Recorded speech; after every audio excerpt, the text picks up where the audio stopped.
Assalamualaikum warahmatullahi ta'ala wabarakatuh. Sahabat Bawaslu dimanapun Anda berada, berjumpa dengan saya Cak Korib, host podcast Bawaslu Kabupaten Probolinggo.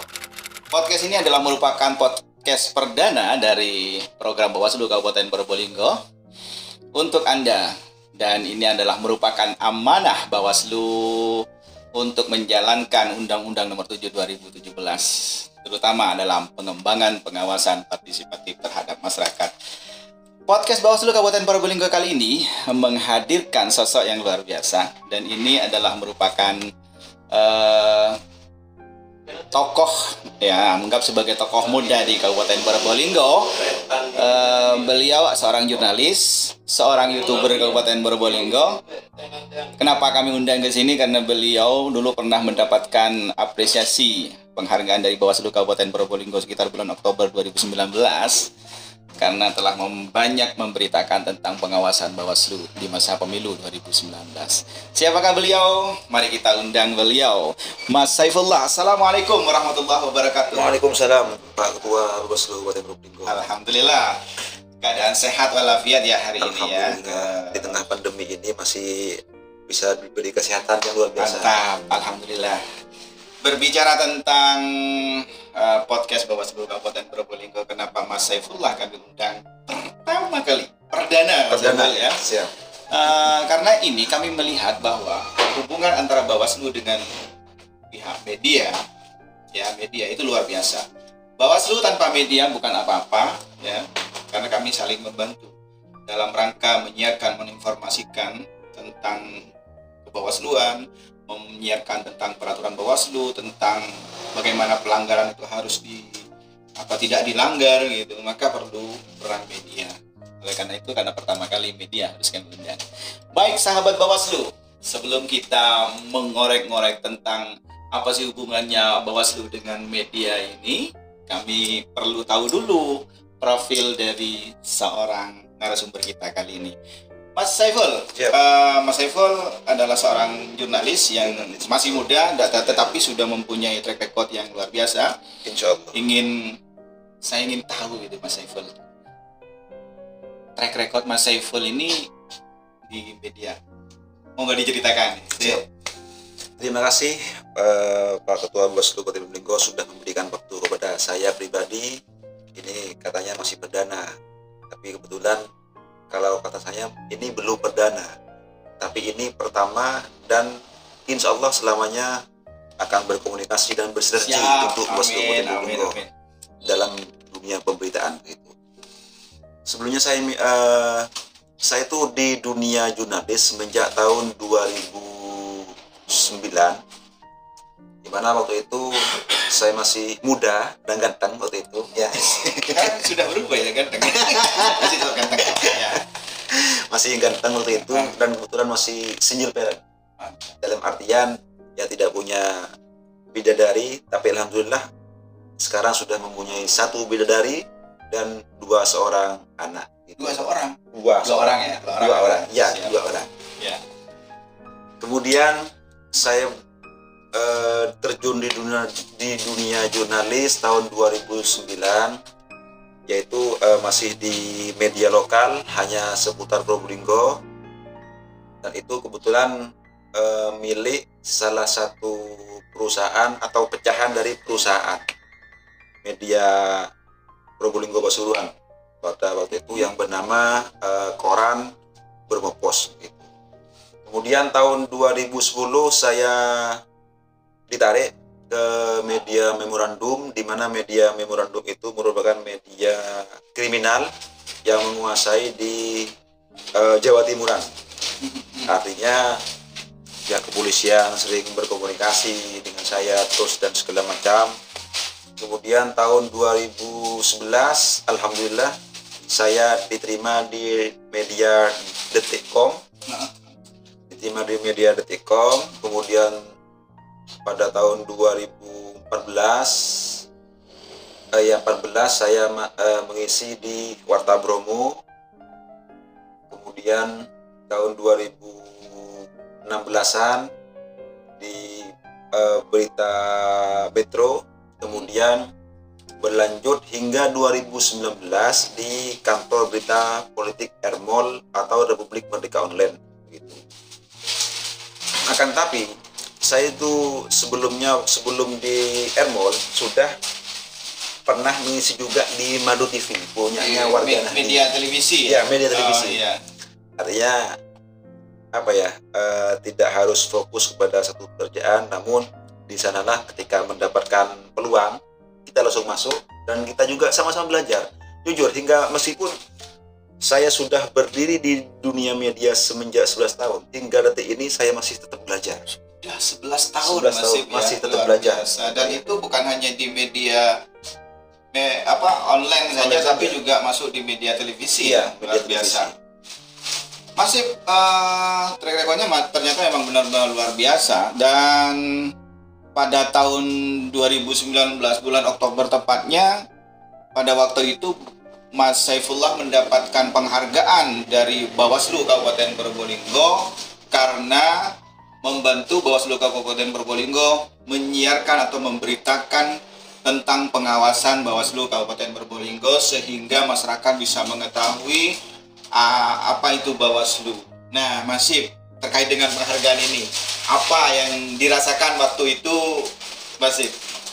Saya pribadi sebenarnya tidak menyangka dan tidak paham kalau saya seorang Saiful yang dari anak petani tembakau ini mendapatkan penghargaan yang luar biasa. Apalagi pemilu ini kan merupakan pesta rakyat 5 tahunan. Mengapa saya kok dapat? Saya hingga detik ini masih bertanya-tanya.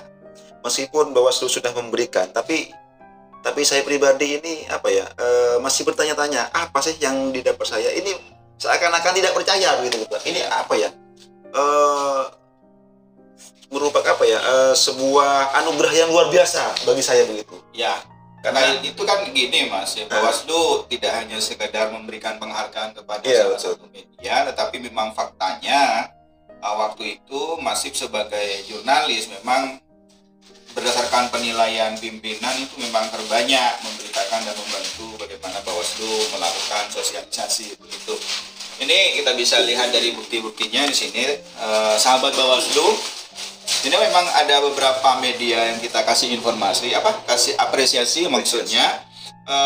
Ada media cetak, kemudian ada media elektronik, televisi, dan di situ ada media online. Salah satunya media online ini adalah Mas Saifullah ini. Jadi kami memang perlu mewawancarai itu dan memperdalam sebenarnya. Betul. Nah, baik. Bahkan sampai saat ini sudah 11 tahun ya. 11 tahun. Dan 11 tahun ini ternyata Mas Saifullah ini bukan hanya merambah di dunia sebagai seorang jurnalis di media online, tapi ternyata yang menariknya sahabat Bawaslu, beliau ini masuk ke dunia YouTube ya, sebagai seorang YouTuber ya. Di Kabupaten Probolinggo. Sampingan. Bahkan ini sekarang subscribernya sudah lebih dari 2.000 ya, saya lihat ya. Sudah menyentuh 3.000. Kemudian viewernya sudah berapa? 10.000-an. Sudah 10.000. Luar biasa, tepuk tangan. Mantap sekali. Terima kasih. Ini yang harus kita tiru loh Mas. Kita juga sedang mengembangkan sayap kita untuk melakukan pengembangan pengawasan partisipatif pasca pemilu. Kami mengembangkan sayap ke dunia medsos dengan menginformasikan kepada subscriber. Tentunya juga ingin meraih viewer sebanyak-banyaknya. Dengan demikian maka kita akan mendapatkan banyak sekali viewer sehingga Bawaslu bisa dikenal. Bahkan juga Bawaslu bisa menyampaikan informasi pencerahan-pencerahan tentang pemilu dan pilkada. Apa yang harus dilarang, apa yang tidak boleh dilakukan. Seperti contohnya itu politik uang itu sangat-sangat dilarang di dalam pemilu dan pilkada. Ini yang perlu kita sampaikan.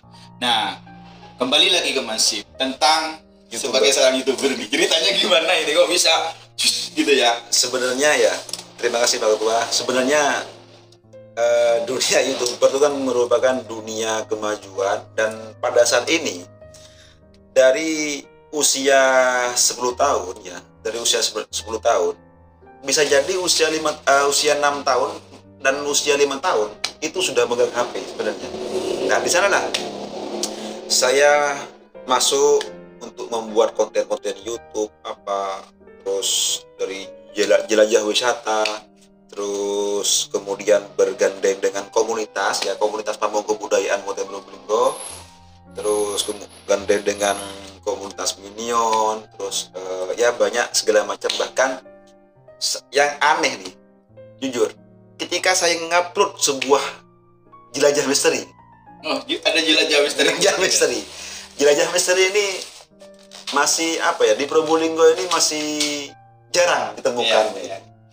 Ketika saya ngupload jelajah misteri, dengan yang pertama yang pernah diupload Gunung Panda di Dringu, kemudian selanjutnya ke petilasan Syekh Maulana Ishaq di Karanggeger, Kecamatan Karangsang, terus kemudian di ya ini legenda sejarah katanya Rakuti itu di desa Gageng Wetan. Itu Rakuti yang dulu pernah ini ya di cerita kerajaan Majapahit ya, yang membalelo katanya, yang sehingga dihabisi oleh Pati Gajah Mada. Kayak sahabat Bawaslu menarik sekali berbicara tentang YouTuber yang Mas Saifullah ini sudah mengalami banyak sekali dari viewer yang sudah 10.000 lebih. Tentunya tidak mungkin kalau tidak ada tantangan dan hambatan atau rintangan yang dihadapi oleh beliau ini. Mari kita tanya. Masih Siap. dengan viewer yang 10.000 lebih dan kemudian subscriber 2.000 lebih, tentunya banyak suka duka atau tantangan dan hambatan yang dihadapi oleh Masih. Apa kira-kira Masih? Sebenarnya tantangan bagi dunia YouTuber, saya pribadi masih pemula sebenarnya. Meskipun subscribe saya itu 2.500 sekian, tapi saya jujur, kalau bisa target saya pribadi target saya pribadi 2021 saya mengharapkan subscribe 20.000 ya. 20.000 pada tahun 2021 iya, sudah 20.000 subscriber. Ya, berharap seperti itu. Karena apa? Setiap kalau subscribe-nya lumayan banyak, artinya kan penonton tambah banyak, tambah banyak. Iya. Karena hingga detik ini meskipun terbanyak punya saya itu masih 10.000, tapi alhamdulillah dengan subscribe 2.000 sekian, YouTube memberikan kemudahan bagi saya untuk bergabung di dunia partnernya. Oh gitu ya? Ya, alhamdulillah sudah dimonetis dan sudah mendapatkan iklan, tapi belum cair. Karena masih menunggu PIN yang dikirim semenjak 11 September hingga detik ini masih belum dikirim oleh versi Google. Tapi itu kan tidak apa-apa, masalah Iya. itu kan apa namanya ya, pasti akan datang ya. Ya. Yang ini ingin kita gali ini, tantangan-tantangan itu apa, seperti tadi menarik juga ya, ada konten Misteri ya? menelusuri misteri gitu kan di malam hari itu apa tantangannya itu tadi? Sebenarnya ya betul. Saya kalau melihat konten yang misteri itu, saya sebenarnya tuh orangnya penakut. Oh iya. Jujur, saya tuh penakut.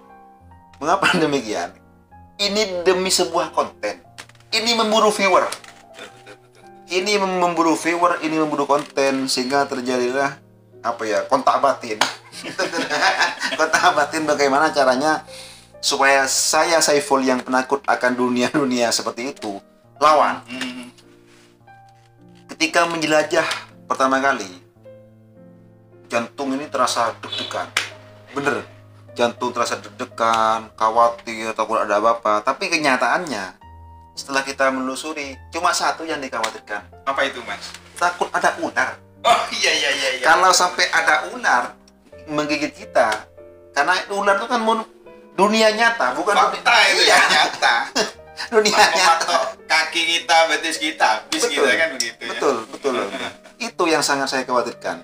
Sehingga saya ketika membuat konten misteri, jelajah misteri, saya banyak pertama tawasul dulu kan, biasa kan ya, nuwun dulu gitulah ya. Kemudian saya ngajak teman ini tidak semerta-merta untuk ngajak ayo, bukan, tapi harus kita itu sebenarnya juga tanggung jawab. Betul. Kita yang ngajak, tanggung jawab atas keselamatan mereka, Iya. kan gitu. harus tanggung jawab, di mana khawatir ada bener-bener ada penampakan sosok entah pocong apa-apa itu kan. Yang jelas teman ini kan lari. Bagaimana caranya supaya teman yang kita ajak ini tidak lari? Khawatir kalau lari terjatuh dan apa ya terluka gitu. Iya betul Betul. sekali. Sehingga saya tuh menyampaikan ke teman-teman itu yang diajak, jangan lari. Ini hanya dunia, bukan dunia nyata, itu hanya halusinasi. Wong manusia itu lebih tinggi derajatnya daripada mereka. Bilang begitu akhirnya apa ya, sampai tidak lari juga, dilawan terus. Akhirnya doa. Iya, mungkin betul. Ya. Iya. Betul. Saya tuh sampai mulut nih berbusa ketika baca doa. Inilah dunia apa ya? Dunia YouTuber. Dan pada akhirnya masih dari situ bisa mendulang banyak viewer ya dan subscriber. Subscribe-nya. Luar biasa Mas. Mantap itu, dan itu kenapa kami perlu tanya itu, kami juga Bawaslu sama lah ingin meniru jejaknya dari Mas Saifullah, bukan ingin mendulang rupiah, tetapi ingin kami mendapatkan viewer dan subscriber dalam rangka menyampaikan amanah Undang-Undang Nomor 7 Tahun 2017, di mana di dalam undang-undang itu kita punya amanah setelah pemilu. Setidak-tidaknya ada 4 amanah yang harus kita jalankan. Pertama, kita harus mengelola, memelihara kearsipan. Yang kedua, kita harus melakukan evaluasi terhadap pemilu 2019. Kemudian yang ketiga, kita punya kewajiban mengawasi pemutakhiran data pemilih berkelanjutan yang dilakukan oleh KPU. Nah, ini juga perlu disosialisasikan ke masyarakat. Yang terakhir adalah melakukan sosialisasi pengembangan pengawasan partisipatif kepada masyarakat tentang pemilu, Bawaslu, penanganan pelanggaran, dan banyak hal. Nah, ini perlu kami gali dengan membuat konten-konten YouTube seperti itu. Salah satunya kami sudah mulai merambah dengan acara bincang-bincang seputar Bawaslu, kemudian kita ada berita versi media YouTube, kemudian saat ini yang terbaru adalah mohon doa restunya para sahabat Bawaslu, kita menggelar podcast Bawaslu Kabupaten Probolinggo. Nah, masih juga sahabat Bawaslu ingin mendengar pesan-pesan Mas Saifullah ini sebagai jurnalis dan juga sebagai seorang YouTuber Kabupaten Probolinggo lah, tentang keadaan saat ini, pandemi COVID-19, kemudian juga kalau kita hubungkan dengan berita-berita hoax ini sangat membahayakan Mas. Pesan-pesan masif apa di masa pandemi dan hubungannya dengan media yang semakin banyak hoax-hoaxnya ini. Saya ucapkan terima kasih karena begini, netizen atau yang punya akun medsos, entah itu di Facebook atau Twitter atau sembarang Telegram atau Instagram, itu kan saat ini berkuasa di dunia di dunia medsos atau dunia maya. Bahkan ketika saya mengupas lagi kepada pemilu 2019 atau 2018 yang lalu, banyak akun-akun palsu yang berkeliaran sampai menyerang tokoh ini, calon itu kan. Betul sekali ya. Pernah kita kan punya pengalaman nih, Bawaslu Kabupaten Probolinggo menerima laporan tentang penghinaan terhadap salah satu pasangan calon kan. Kemudian itu ketika telusuri ternyata anonim, itu palsu ternyata. Akun palsu. Lalu kita lanjut ke cybercrime waktu itu. Betul. Ya monggo, ini betul memang. Karena apa ya? Karena ya berkuasa itu. Setelah ditelusuri tidak ada yang bertanggung jawab, hanya menggunakan mungkin hanya memanfaatkan momen dalam pilkada untuk menjelek-jelekan salah satu pasangan calon. Itu sebenarnya kan ingin merubah pembaca untuk menarik keperhatian yang calon satunya. Sebenarnya itu kan bagaimana caranya para netizen dan yang punya akun-akun medsos harus memerangi. Karena saat ini di tengah pandemi COVID-19 sebenarnya banyak berita-berita yang hoax yang berseliweran tentang adanya info-info COVID ini. Saat ini kan memang betul kita saat ini sudah merdeka, tapi bagaimana caranya memerangi betul kemerdekaan yang terjadi untuk untuk melawan mereka yang membuat yang membuat akun-akun palsu itu. Oh, sekarang banyak media-media sosial, banyak media banyak media yang online juga yang memerangi medsos itu, memerangi medsos, sehingga terbentuklah di mana untuk Probolinggo terbentuklah komunitas, terbentuklah Probolinggo Jurnalis itu. Probolinggo Jurnalis itu dalam rangka memerangi berita-berita hoax ya. Ya, memerangi berita-berita hoax yang terjadi selama ini, karena banyak media banyak sudah yang pernah yang pernah terjadi di Probolinggo. Iya. Contoh, dulu pernah ada, saya pernah baca ini di salah satu media juga, teman-teman katanya damkar ada kena hoax ini sembarang, banyak atau pokoknya. Itu yang bisa yang saya ceritakan tentang hoax ini. Betul sekali ya, memang saat ini adalah merupakan dunia media sosial di mana informasi dunia di dalam satu genggaman. Kita harus benar-benar memilah-milah mana berita yang benar, mana berita yang hoax gitu ya. Betul sekali. Kemudian sampai jurnalis Kabupaten Probolinggo membentuk sebuah komunitas untuk memerangi hal tersebut. Termasuk juga di dunia kepemiluan pilkada saat ini yang terjadi di 19 kabupaten kota. Kalau memang Probolinggo belum mengadakan pemilu 2020 ini, di teman-teman Bawaslu tetangga ini yang mengadakan pengawasan terhadap Pilkada 2020 itu sekarang lagi gencar-gencarnya memerangi berita-berita hoax yang hanya untuk kepentingan menyesatkan. Itu kita harus lawan bersama ya, bukan hanya oleh satu orang. Masih gimana menurut pendapat Masih untuk melawan ini? Sebenarnya kalau melawan itu mudah. Sebenarnya kita akan membunuh anonim itu. Kita sekarang ini bisa melaporkan akun tersebut kepada Facebook. Iya, langsung Facebooknya ya. Langsung dilaporkan. Kemudian yang penting saat ini Ketua ialah bagaimana caranya supaya yang punya akun tersebut tidak terpengaruh. Iya. Tidak terpengaruh. Itu kuncinya. Tidak terpengaruh terhadap berita-berita hoax. Ya, berita hoax tersebut. Kalau sampai terpengaruh, bakal hancur. Syaratnya tidak langsung menge-share balik, harus mencari sumber dari yang lain. Iya, betul sekali. Ya, terima kasih sahabat Bawaslu. Itu dari perbincangan kami dengan salah satu jurnalis yang pada tahun 2019 masa pemilu itu cukup membantu Bawaslu Kabupaten Probolinggo,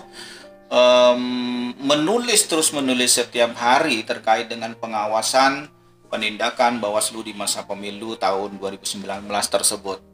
Jadi kami sangat perlu menggali itu dan memberi apresiasi, dan mudah-mudahan ke depan kita akan terus bekerja sama. Masih terima kasih atas kehadirannya. Sama-sama. Kami culik ke sini bahasanya ini. Sebenarnya beliau ini akan mencari berita, ada kegiatan, tetapi kami meminta beliau hadir ke sini. Alhamdulillah berhasil kami culik sampai ke sini. Di mana memang kami punya tema podcast Bawaslu Kabupaten Probolinggo saat ini, temanya adalah Bawaslu dan media online, yang kebetulan beliau kami sebagai Mas Saifullah ini sebagai narasumbernya. Sahabat Bawaslu, demikian podcast Bawaslu Kabupaten Probolinggo hari ini, dan nantikan podcast Bawaslu Kabupaten Probolinggo selanjutnya, karena kami akan terus menyiarkan, menginformasikan dalam rangka menjalankan amanah Undang-Undang 7 2017, mengembangkan pengawasan partisipatif masyarakat. Dan masih terima kasih atas kehadirannya. Jangan bosan-bosan apabila nanti diundang kami kembali. Terima kasih. Wassalamualaikum warahmatullahi wabarakatuh. Salam protokol kesehatan ya, luar biasa. Baik sahabat Bawaslu, sampai di sini dulu perjumpaan kita podcast Bawaslu Kabupaten Probolinggo. Saya Cak Korib mengucapkan wallahumma fiq ila aqwamit thoriq. Wassalamualaikum warahmatullahi taala wabarakatuh.